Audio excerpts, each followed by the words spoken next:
Nih seorang Rosi, dia datang tuh gembel. Aku yang hidupin dia di Bandung. Puas. Puas. Puas. Iya, datang masih gembel, nggak usah banyak ngomong. Sakit sampai ratusan juta yang bayarin keluarga aku. Oh. Sorry ya guys, menurut aku tuh emang kayak gitu. Ya. Masih ingat kan waktu sakit di Batam habis 187 juta yang bayar keluarga aku. Nggak usah. Terus sekarang karena aku nggak dinafkahin, aku bakalan metong gitu? Enggak lah guys. Gue nggak pernah cinta mati sama dia. Tanya sama dia siapa yang ngejar-ngejar gue, ya. Keluarga gue tuh nggak suka sama dia. Tuh kan, aduh. Jam 8 itu paling santer, jam 9 saya sudah bangun. Betul. Saya buka Komal, tidak ada apologet yang bangun. Atau mereka sibuk. Mungkin mereka butuh ini. Betul. Kayaknya butuh ini. Karena begitu saya buka Komal pagi-pagi, saya cari mana ini Komal. Ya sering, sekarang ini kok nggak ada yang buka. Iya. Siap bang, siap bang. Tadi pagi, kemarin begitu terus. Jadi gimana mau dakwah kita ini bagus? Sementara saya mau solo, jaringan nggak bagus. Gitu. Kita kalah sama Pak Bom Bom. Nggak ada yang seperti Pak Bom Bom. Bisa 12 jam, 13 jam sendirian. Iya, betul. Jadi ya teman-teman apologet. Dan bukan juga hanya apologet, Dinda. Siapapun, netizen kan juga ikut begadang. Mereka juga ikut tepuk tangan. Mereka juga ikut ribut, tertawa. Maka ini, mereka butuh ini. Suplai nutrisi untuk menjaga kesehatan. Ini ada madu dan murah. Saya agaknya kaget. Berapa harganya? 40.000. 40.000. Sebanyak ini, Masya Allah. Allahu Akbar. Kenapa murah, teman-teman? Karena beliau langsung connect dengan sumber, dengan penghasil madunya. Bukan melalui banyak tangga-tangga, tapi langsung di tempatnya. Jadi murah. Jadi teman-teman netizen, silakan pesan madu ini di saudara kita. Di link deskripsi sudah ada juga. Ada di deskripsi ya, sehingga ya kita nonton itu bisa kuat. Percuma juga untuk nanti tidak masuk juga ilmunya kalau gitu. Assalamualaikum warahmatullahi wabarakatuh. Berjumpa lagi dengan Jadid HMC ya, channel mengedukasi dan menghibur. Terpaksa saya buat video baru lagi teman-teman, lantaran video saya sebelumnya, konten saya sebelumnya dihapus oleh YouTube karena dianggap melanggar peraturan YouTube. Dianggap saya sudah menyebarkan kebencian kepada personal tertentu. Dianggap oleh YouTube saya memprovokasi orang untuk membenci pribadi seseorang. Dan ini cukup mengejutkan, karena video tersebut mengenai penipuan yang dilakukan oleh Redda Marbun. Video tersebut saya ambil cuplikannya dari YouTube, ya.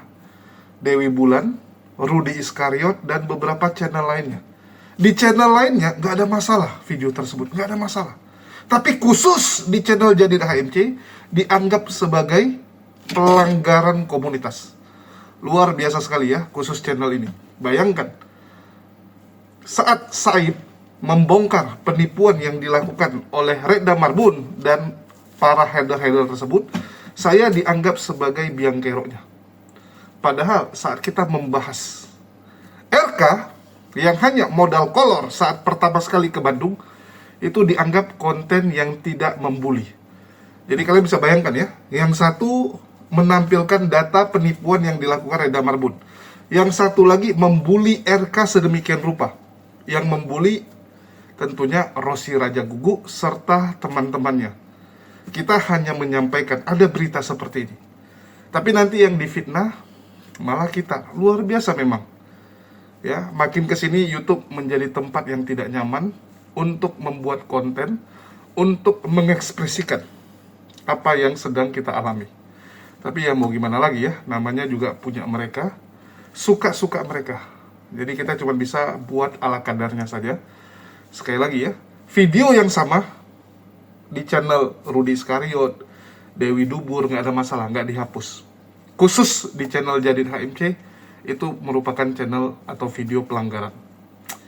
Luar biasa memang ya, luar biasa, luar biasa. Oke, di kesempatan kali ini kita akan membahas saja tentang RK yang ternyata teman-teman. Yang pertama, saat dia ke Bandung untuk berkenalan dengan Rosi, yang saat itu adalah seorang janda dengan 3 orang anak. Saat itu RK setelah berkenalan lewat media sosial berani datang ke Bandung untuk bertemu langsung. Karena selama ini sudah komunikasi lewat WhatsApp, lewat telepon. Tetapi kan penasaran, pengen lihat orangnya seperti apa. Jangan nanti beda antara foto dan penampilan aslinya, apalagi zaman sekarang ya.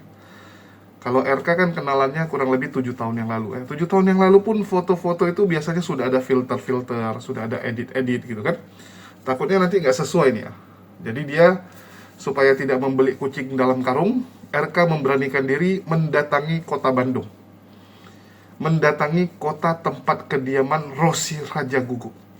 Dan di situ Rossi yang dimabuk cinta begitu senang didatangi seorang pria yang dia anggap berani untuk menghampiri dia, mendatangi dia.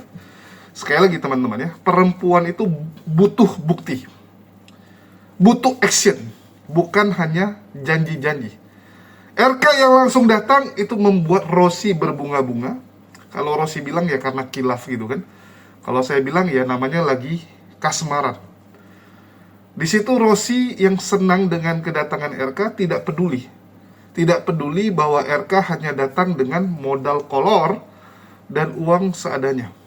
Bayangkan, uangnya cuma 700.000, berani dia ke kota Bandung. Oh tapi kan itu uang dulu bang, besar itu 700.000 dulu. Enggak teman-teman, 7 tahun lalu, 10 tahun lalu 700.000 pun ya bisa dibilang kayak uang sekarang sejuta 100, 1.200.000 lah. Lebih besar nilainya, lebih banyak yang bisa dibeli. Kalau dibeli Indomie ya lebih banyak lah gitu kan. Tetapi tidak besar-besar amat juga gitu ya. 700.000 ya untuk ngekos pun dapat yang kamar kecil ataupun kamar kipas angin gitu. Nah, jadi RK datang modal nekat ke Bandung teman-teman. Dia tinggal dengan Rossi tentunya ya, karena di situ sudah pacaran dan ingin melamar Rossi Raja Guguk.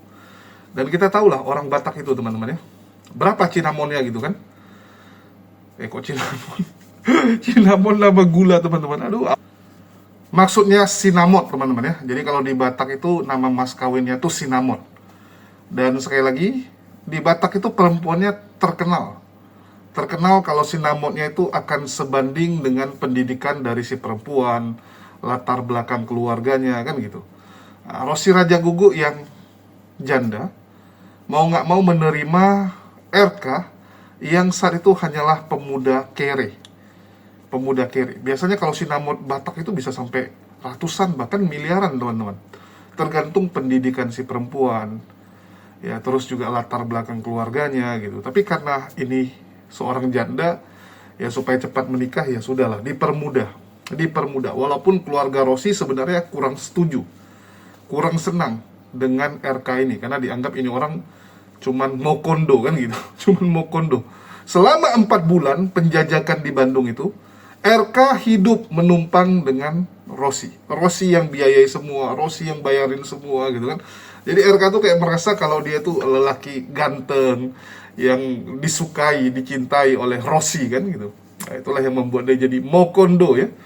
Aduh, ini pantesan dia cocok dengan yang namanya si Robert Lele ya. Jadi RK dan Robert Lele itu sama-sama mokondo. Jadi sesama mokondo mereka tuh chemistry-nya dapat. Chemistry-nya dapat teman-teman. Jadi sesama mokondo mereka harus saling mendukung, apalagi berasal dari daerah yang sama.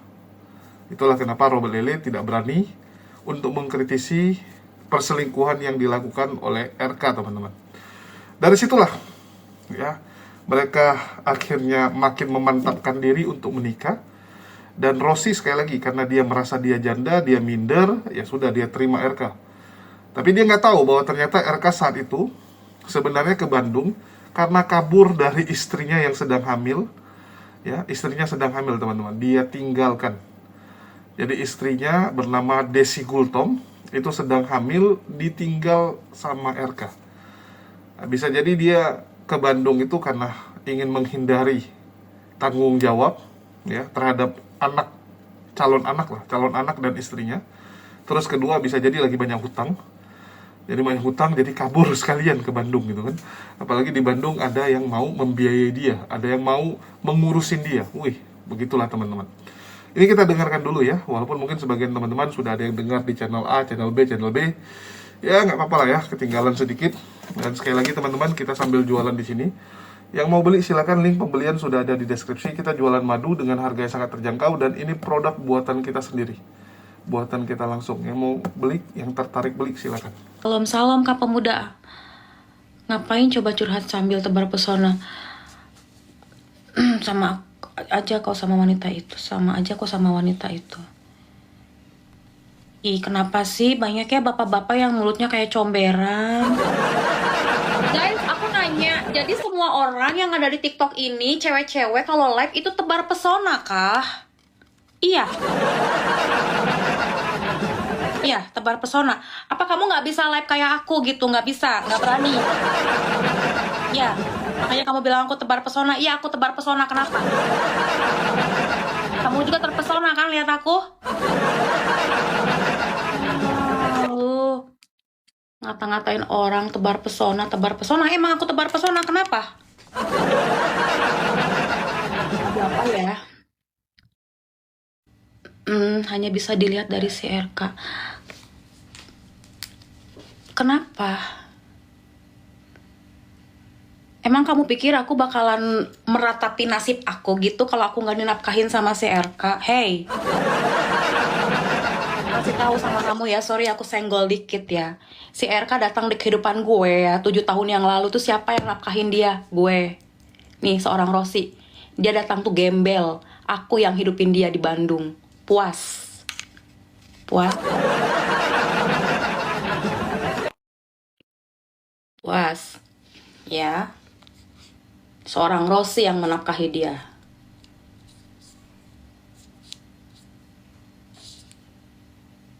Lagu apa ya? Nggak usah di mute, nggak usah, biarin aja. Biar aja dia typing-typing di situ, nggak apa-apa, ngerame-rame.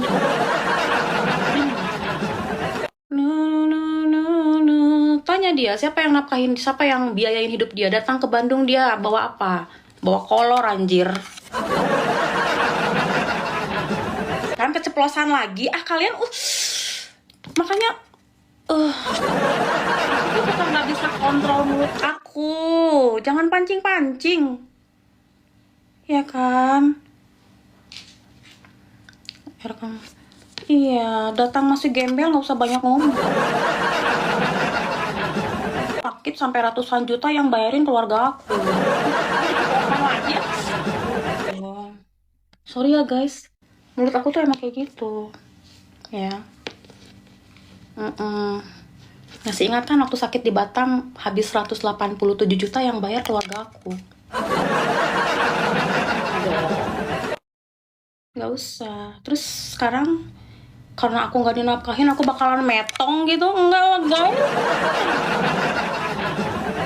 Nggak, gue nggak pernah cinta mati sama dia. Tanya sama dia siapa yang ngejar-ngejar gue. Ya, keluarga gue tuh nggak suka sama dia. Tuh kan, aduh. Nanti aku pasti udah deh. Cuy, mana ada sakit. Mana ada. Kalau sampai ada buktinya kamu mau bertanggung jawab? Mau? Hah? Mau? Gak usah sok tahu. Saya yang hidup dengan dia. Jadi kamu diam. Ya, dia datang ke tempat saya itu hanya bawa uang 900.000. Kamu siapa? Kamu gak tahu siapa-siapa. Jangan pancing mulut saya untuk yang ngomong ya. Diam, mingkem. Gak usah typing aneh-aneh kamu di situ. Oh. Iya. Tapi gue terima dia nggak? Gue terima dia anjir. Gue nafkahin di sini. Jadi janganlah ya. Yang julid tak usah. Udah mulai datang ini apa sih namanya? Musang. Udah pulang ke rumah bapak yang kekal. Ada apa dengan mau kondo? Iya. Jadi pesan buat cewek-cewek, janganlah kalian mau sama laki-laki mau kondo. Ya, nanti pusing sendiri. Ya iya, kalau mau dibilang mau kondo ya mau kondo. mau dibilang mau kondo ya mau kondo.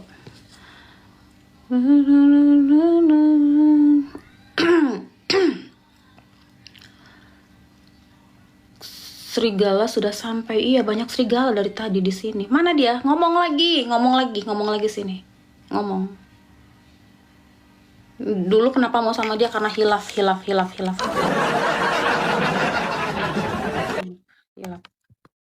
Iya, lagu apa ya? Udah lah. Ini nih aku tuh kalau aku malas live tuh kayak begini, aku tuh cepat terpancing. Tapi nggak apa-apa lah, senggol tipis-tipis.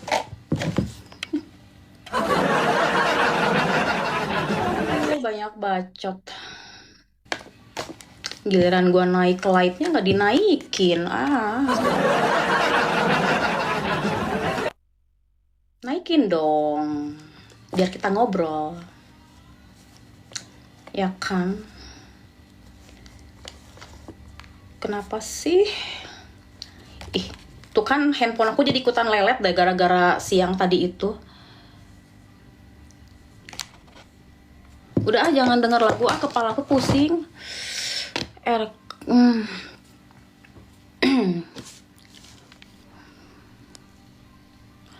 Dia aja ngaku nikah modal minjam baju sama sosok bilang. Ini pasti aku tahu lah itu perempuan itu siapa. Teteh udah nyeblak belum? Nggak, aku nggak mau sering-sering nyeblak, sakit perut. Iya, komentarnya jahat-jahat. Ya, biarin aja lah. Percuma. Intinya aku yang hidup dengan dia 10 tahun, udah. Rossi yang hidup dengan dia 10 tahun. Rossi lebih tahu. Jadi mau dia bilang begini, Rossi lebih tahu.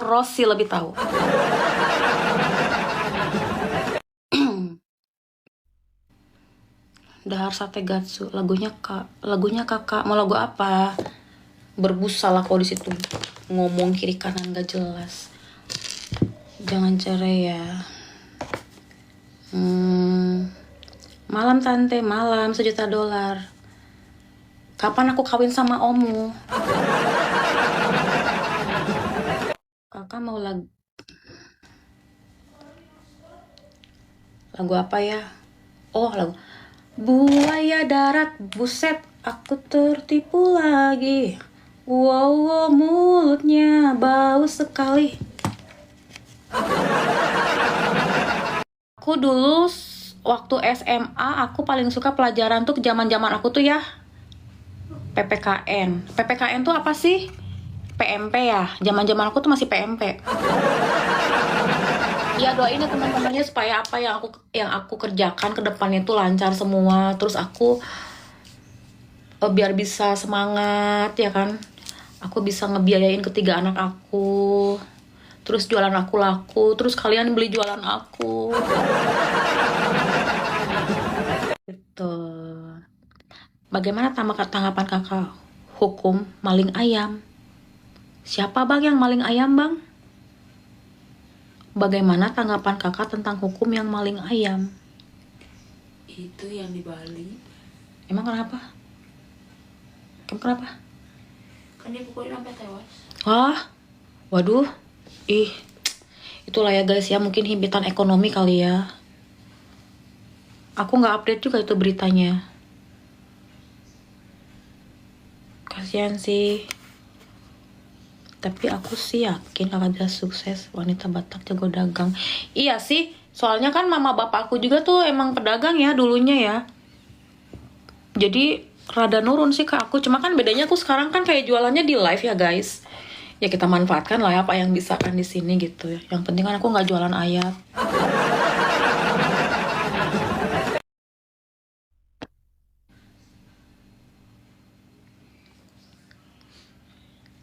Keceplosan.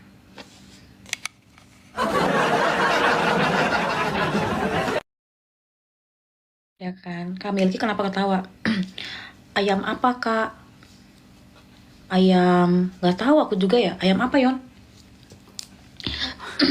RK bisa punya rumah bagus juga pasti karena teteh jago simpen duit. Itu kan rumah dikasih sama donatur. Setuju Kak, kalau malam live worship song pakai sound card siang jualan. Iya. Ih, tapi aku tuh nggak ngerti-ngerti loh guys. Tapi aku lagi nunggu sesuatu dari koko aku. Koko aku tuh mau kasih aku ini. Buat ini. Sama kalian nih ya Kak. Iya, sama kalian nih. Bilang dulu I love you RK. Nggak mau.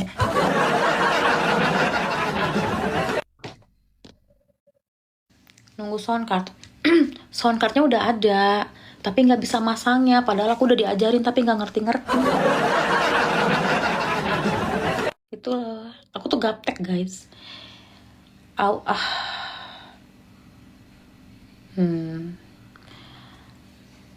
Dewa. Ya gaptek aku loh. I love you tuh Kak Ida. Udah guys, aku udah lihat tutorialnya, aku tambah liar, ngelihatnya tambah pusing. Faktor usia kali ya. Ya kan? Faktor usia kayaknya, jadi nggak ngerti-ngerti. Lihat tutorial YouTube Kak. Aku udah lihat tutorial YouTube. Udah lihat. Sama aku mau beli mic-nya, kan harus pakai mic. Apa bisa pakai headset ya? Kalau pakai soundcard harus pakai mic kah? Harus pakai mic ya. Faktor diselingkuhin, iya. Aku tuh emang aku tuh ya semenjak diselingkuhin tuh emang jadi kayak tulalit banget ya. Aku tuh semenjak diselingkuhin tuh aku jadi pelupa itu, terus aku jadi lemot. Kenapa ya? Serius, nggak minta diajarin. Nggak lah bang.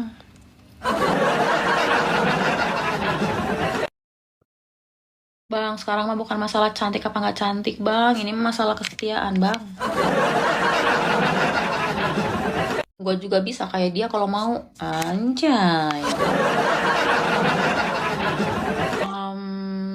Salam kenal bang, Ausi Mara. Oh gitu ya, iya. Pada Musedo, salam Mariton. Oke itu desu. Jangan bilang aku cantik bang, aku pakai filter ini bang. Iya rumahnya itu tuh di Momere bukan di Kupang.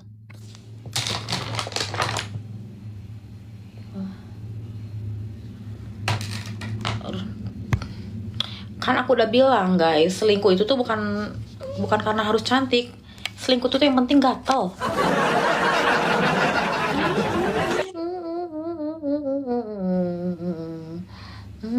Guys, udah lah ya, aku udahan dulu ya guys ya. Thank you ya buat kalian teman-teman yang udah dari tadi nemenin aku live. Ya, yang udah absen, yang udah follow aku, thank you banget. Ingat itu guys, aku mau jualan. Jadi aku lagi latihan sekarang supaya aku nanti bisa kuat ngomong.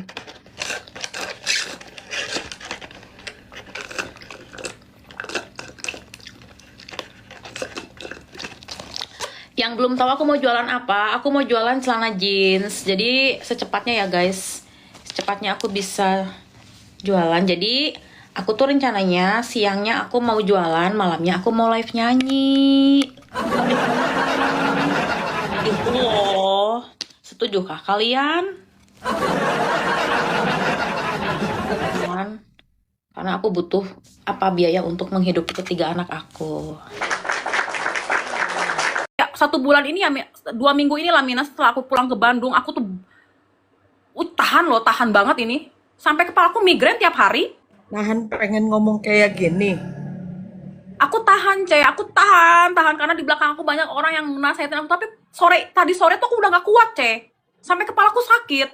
Aku bilang daripada aku sakit, bagus aku ngomong. Karena aku gak bisa kalau aku kalau aku ada di hatiku yang harus aku ungkapin, aku tahan, aku sakit. Ya, sekali lagi ya, ini bukan buka aib ya teman-teman. Ini kebenaran yang memang harus dibuka dan mungkin ini timing yang tepat. Jadi terserah yang di sana mau terima atau tidak.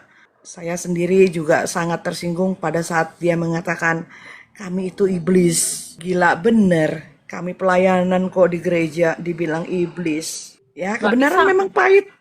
Kebenaran memang pahit tapi harus tetap dikatakan. Jadi jangan bilang, oh ini katrom ajarannya seperti ini. No, ya sekali lagi no. Ini oknumnya. Sekarang gini Dan tolong, Cece sekarang begini. Dia spill rekening koran tentang transferan ke saya. Sekarang dia datang ke Bandung, saya hidupin 4 bulan, dia bawa apa?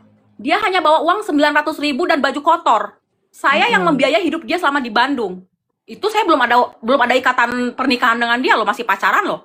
Tapi karena dia datang dengan gembel, saya terima dia. Makanya geli waktu dia spill itu masalah transferan ke saya tuh. dan begitu banyak orang yang sudah baik sama dia pun juga dilupakan bahkan dilepeh, ya kan? Jadi kurang bersyukur. Apa sih ini Dimas ini? Ini istrinya yang ngomong, kampret. Kebenaran emang tahu kebenaran aslinya. Lah ini istrinya yang ngomong. Emang siapa yang ngomong? Enggak, itu tuh orang yang udah di DM sama si RK. Jadi si RK ceritain istri saya. Bahkan si RK gila nggak sih guys? Dia bilang gue tiap hari pakai baju seksi baru duduk di jalanan. Emang gue ODGJ? udah hilang akal sehat emang dia. Aduh, ampun deh. Kaget sih ngedenger framing-an dia kayak aduh. Yang masalah uang itu yang dia bikin seperti itu memangnya kami suruh dia sebenarnya untuk membuat itu semua data atau uang atau dana yang ditransfer ke dia. Kan mengeluh lah ya bagaimana dia nanti Cece mencari sabar uang saya potong, gitu. Cece sabar saya potong. Di bawah kan ada yang typing bilang katanya saya terima uang dari RK 24 juta. Suruh si RK kasih bukti transfer dia ke saya sebanyak 24 juta. Saya tunggu. Suruh dia kasih bukti transferan dia ke saya 24 juta. Kalau nggak ada, ya udah. Kita cukup tahu aja.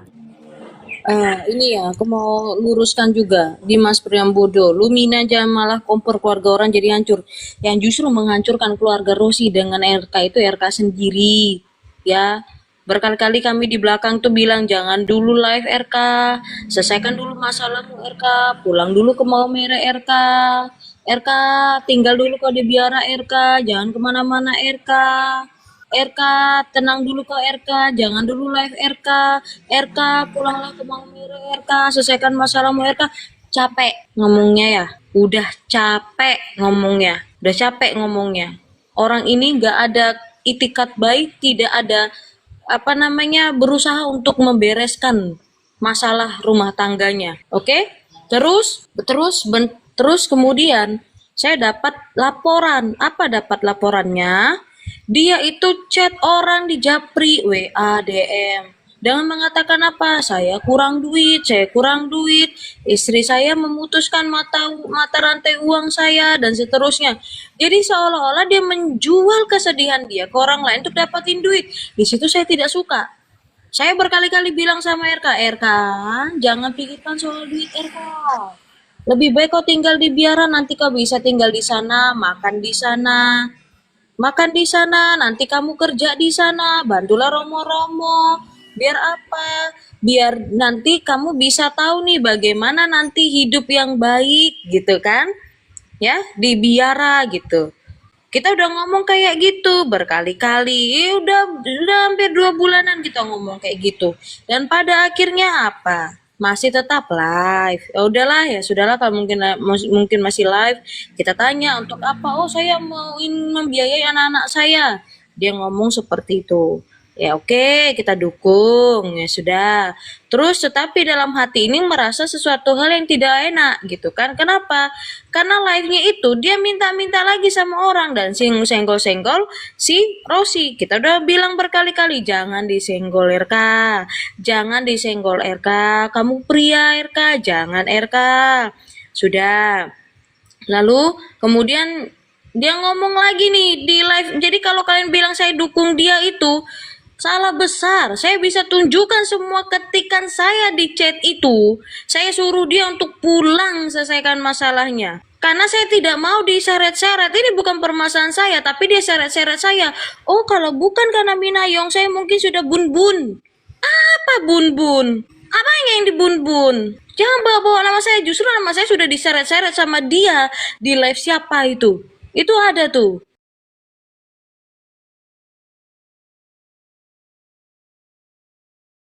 Kalau malam itu bukan Karamina, saya harus bawa-bawa.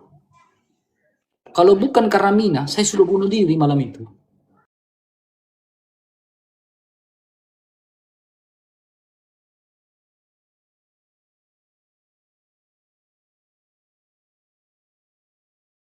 Rosi dengar dengan jelas. Apakah Rosi saya mengatakan saya bela RK?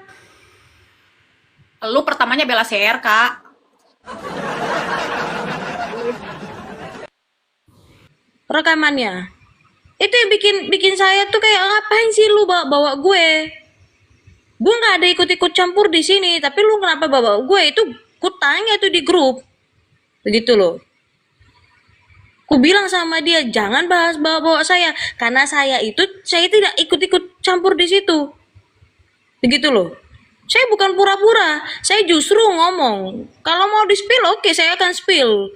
Kalau mau... Wow, teman-teman ya. Jadi hanya modal kolor. Kalau Saipudin bercerita Ibun datang dari Bangka Belitung, itu ke Jakarta cuman modal BH bolong. Kalau ini modal kolor bolong mungkin ya. Jadi modalnya itu kolornya yang bolong dan juga ya apa yang ada di balik kolornya. Inilah yang membuat Rosi kepincut. Mungkin sudah lama tidak merasakan belayan kasih sayang dari seorang pria, sehingga Rosi kilaf. Ya, kilaf dia. Dia nggak peduli bahwa RK adalah seorang mokondo. Begitu membahas nanti setelah menikah apa yang harus dilakukan. Apa yang bisa dibuat untuk menjadi nafkah, ya, untuk menjadi sumber pendapatan mereka. Mereka memilih menjadi petani, apalagi saat itu sedang ada program dari pemerintah petani milenial. Ya, jadi memang banyak sekali orang-orang dari kampung kan pindah ke kota, nggak mau jadi petani, lama-lama habis petani kan gitu. Nah, jadi memang pemerintah punya program supaya orang-orang atau sarjana-sarjana yang sudah lulus sekolah di kota mau kembali ke kampung untuk jadi petani. Adalah program namanya petani milenial saat itu. Ada program dari pemerintah, bantuan dari pemerintah, dan itu diambil oleh RK.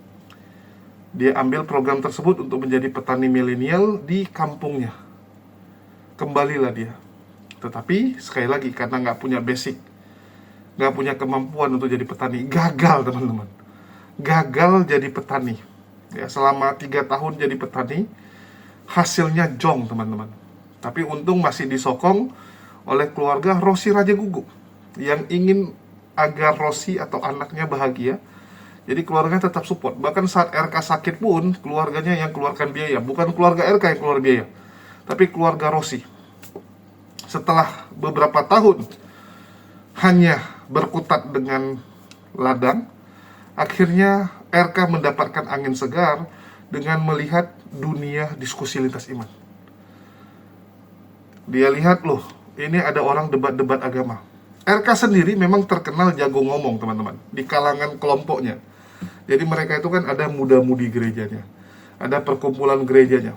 Ya, jadi di antara semua perkumpulan itu, RK termasuk yang paling menonjol karena dia jago pimpin doa, jago khotbah-khotbah. Memang anak ini punya bakat dalam berbicara. Dia gunakanlah kemampuan itu untuk berdiskusi di media sosial. Dan ternyata berhasil, ternyata viral, apalagi ditunjang dengan kemampuan dia dalam marketing. Yaitu apa? Dia mengajak orang PKPK saat itu. Naiklah nama RK teman-teman. Donasi mulai datang. Dan salah satunya dari Mika, ya, spender terbesar RK yang bernama Mika, yang sekarang hilang entah kemana juga spender tersebut. Nah, dari situlah donasi mengalir kencang, bahkan RK tes ombak, ya, tes ombak. Saya mau bangun studio nih, saya punya tanah di ladang saya, tapi nggak ada duit untuk dirikan bangunannya. Ada nggak yang mau donasi? Terkumpul teman-teman dalam waktu sekejap. Inilah luar biasanya mereka. Dalam waktu sekejap terkumpul 90-an juta untuk membangun kotak. Ya, jadi bangunan kotak yang isinya menjadi tempat tinggal RK sekarang, ya. Dan disitulah yang digunakan RK sebagai studio yang kalian lihat selama ini. Dan itu diakui oleh Rosi Raja Guguk bahwa semua itu berasal dari donatur. Tidak ada sesen pun dari hasil kerja RK di ladang. No, nggak ada ladang-ladang ya. Yang di ladang sudah nggak ada semua satupun. Yang ada minus, malah kepake duit keluarga Rossi. Jadi semua berasal dari donatur-donatur yang senang dengan RK ini. Istrinya juga ya sudahlah gitu kan. Nampaknya disitulah sumber rezeki dari RK dengan menjadi polikardus. Ya. Istrinya mendukung. RK mau nyinyirin, mau sindir Islam, mau jelek-jelekan Islam, nggak apa-apa lah. Yang penting uangnya kencang. Uangnya kencang. Dan sekali lagi, uang setan dimakan setan. Uang yang begitu besar mengalir sampai bisa beli mobil, ya, sampai bisa jalan-jalan ke Jakarta, ke Jogja, kemana-mana jalan-jalan dari uang donasi tersebut. Mulai memakan mereka. Jadi memang uang setan dimakan hantu. Peribahasa yang sudah sering kalian dengar dan itu terjadi pada RK. Terjadi. Ya, mulai banyak masalah juga, termasuk sakit RK. Ya, sakit RK lumayan parah teman-teman. Oke. Terus dia pikir dengan mengejek Islam, menghina Islam, dia akan hidup bahagia, ternyata tidak. Terbongkarlah perselingkuhan demi perselingkuhan yang dilakukan oleh RK ini. Dan sekali lagi, awal pernikahan dia nggak selingkuh karena fokus di ladang. Nggak sempat teman-teman untuk selingkuh karena di ladang terus. Dan ditemani oleh Rossi Raja Gugu. Tetapi saat menjadi apologet, uang mulai mengalir kencang.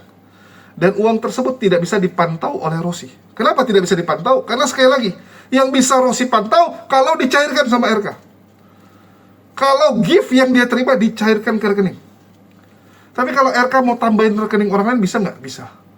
Ya, jadi di akun TikTok itu, uang tersebut di-withdraw atau dicairkan kemana itu terserah kamu. Kamu mau input rekening siapapun, itu bisa dicairkan. Nah, mulailah RK menginput rekening Priska. Priska, teman-teman. Ya, jadi Priska mendapatkan kucuran dari uang gift-gift yang kalian berikan. Dari situ, RK jadi punya alasan juga untuk sering keluar. Yaitu apa? Pelayanan. Ya, RK mengatakan dia sedang merintis pelayanan supaya dikenal banyak orang, jadi dia harus keliling ke kabupaten-kabupaten lain. Padahal dia sedang ada di kamar kos dan hotel. Ya, bukan sedang pelayanan ke daerah, lagi di hotel dia teman-teman. Luar biasa sekali. Awalnya Rossi nggak peduli gitu kan, dan nggak menaruh curiga. Dia pikir, wih luar biasa suami saya ini, pendeta besar ini, pelayanan, memurtadkan orang, wih ini pahalanya besar ini ya, besar upahnya di surga ini, luar biasa gitu kan. Barulah mulai dia periksa chattingan-chattingan, ya dia lihat gitu kan, suaminya kok mulai berubah gitu kan, mulai tidak dekat sama dia, bahkan tidur pun sudah nggak peduli sama dia, pantat-pantatan, nggak pernah menyentuh dia gitu kan. Nah, jadi namanya perempuan itu kan ada instingnya teman-teman. Ya, perempuan tuh kuat instingnya. Dia lihat ini suaminya kok berubah gitu kan, nggak pernah nyentuh dia lagi, nggak mungkin gitu. Kalau nggak nyentuh dia, siapa yang cuci oli gitu kan? Karena cuci oli itu kegiatan wajib, ini nggak ada yang cuciin bahaya gitu. Dia lihat juga nggak tersumbat soalnya olinya, kecuali tersumbat. Ini nggak tersumbat. Rupanya apa? Ada perempuan lain, ya ada perempuan lain. Dan Rossi selama ini pikir ya sudahlah, ya sudah dibiarkan, dinasehati saja. Kenapa? Karena kalau ini sempat bocor, ya kemana-mana, bahkan ke teman mereka, yang mereka yakin dari teman mereka juga akan bocor ke yang lain, gitu kan? Ya sesama apologet itu kan nggak bisa dipegang teman-teman. Sesama apologet Kristen itu tahu sendirilah, pasti akan saling membocorkan. Nah, jadi nggak bisa cerita Rossi, dia pendam sendiri. Dia pendam sampai mau gila dan stres. Itu dia ngomong ya. Jadi dia pendam rasa tersebut. Dengan berpikiran, kalau ini dibongkar, bisa hancur karir dari RK. Bisa rusak karir dia dan pendapatan jadi hilang. Pendapatan hilang, mereka nggak ada uang. Mereka nggak bisa lagi jalan-jalan keluar kota, keluar negeri. Ya, nggak ada lagi fasilitas-fasilitas yang mereka dapat dari donatur-donatur. Mau nggak mau dipendam lah hal itu, dipendam sama Rossi. Sampai di satu titik dia meledak karena sudah tidak tahan. Dan salah satu trigger awalnya saat dia tahu ternyata suaminya sudah menghamili seorang wanita yang bernama Putri Ramayani. Bayangkan teman-teman ya, kalau sekedar makan nasi bungkus masih mending, ini sampai menghamili teman-teman, sampai punya anak. Bayangkan teman-teman. Oke? Dan ternyata sama Priska juga hubungannya sangat luar biasa dalam. Ya. Jadi bukan sekedar selingkuh gitu saja, tapi udah sampai memelihara perempuan, teman-teman. Ya, sudah punya selir-selir. Ya, RK mungkin ya dia kan lihat gitu ajaran mereka. Ya, nggak boleh ada istri, tapi simpanan boleh kan gitu kan. Istri satu, yes, simpanan banyak nggak apa-apa. Jadi RK mempraktekkan hal tersebut. Istri satu, simpanan banyak. Simpanan banyak, sedangkan Rosi ya nggak terima hal tersebut. Apa ini kok ada simpanannya gitu kan? Kalau simpanannya uang masih mending, ini simpanannya perempuan. Wah, ngamuk lah Rosi. Setelah beberapa kali diomongin, bahkan sudah dikonselingkan ke keluarga, sudah dinasihati sama gereja, ya. RK bukannya bertobat, malah dia nggak mau ke gereja jadinya. Nggak mau ke gereja, teman-teman. Ya, dia bilang, apa ini gereja? Nggak ngerti apa-apa ini ya. Lebih pintar dia dalam hal agama. Lebih hafal dia ayat-ayat gitu. Inilah kalau orang sudah NPD, sudah sombong, ya. Terjadilah apa yang kita tahu sekarang. Jadi memang Polikarpus itu dipenuhi oleh roh iblis, teman-teman. Kenapa mereka seperti itu? Ya karena roh iblis yang begitu kuat di dalam diri mereka menuntun mereka ke arah sana. Jadilah RK yang kita kenal, yang kita tahu skandalnya ini. Oke, mungkin itu aja yang bisa saya sampaikan. Agak malas sebenarnya ulang-ulang. Dan sekali lagi teman-teman, jangan lupa dibeli, mau di Madu, mau dibeli silakan, nggak mau dibeli ya udah. Kita juga jualan gula aren dan kita ada jualan kopi juga. Mana kopi kita? Oh, ini kopi kita. Ya, bagi teman-teman yang mau beli silakan. Ini semua produk buatan kita sendiri. Bukan produk orang yang kita jual ya. Kita nggak ngambil produk orang terus jualin lagi gitu. No, ini produk buatan saya sendiri. Dari tangan saya sendiri, saya urus sendiri semua. Oke? Yang berminat, yang percaya dengan omongan saya silakan dipesan, terutama madu ketan Aceh ini. Ini yang paling nikmat teman-teman ya. Silakan pukulin saya kalau tidak terbukti enak. Kalau tidak terbukti enak ini silakan. Ya, saya jamin soalnya. Oke, yang mau beli silakan, link pembelian sudah ada di deskripsi atau bisa melalui nomor WhatsApp yang tertera. Dan sekali lagi nggak bisa COD teman-teman ya. Jadi kalau ada yang nggak percaya, bang nanti saya sudah bayar nggak dikirim. Ya udah, nggak usah beli ya. Jadi saya agak malas meladeni kalau ada orang bilang, bang nanti nggak jelas, nggak bisa dipercaya, bohong gitu kan. Aduh, gara-gara 40-an ribu saya kabur, ya benar saja lah. Ya sekian dari saya, makasih buat semuanya. Di akhir kata saya ucapkan wassalamualaikum warahmatullahi wabarakatuh. Sampai jumpa di lain kesempatan.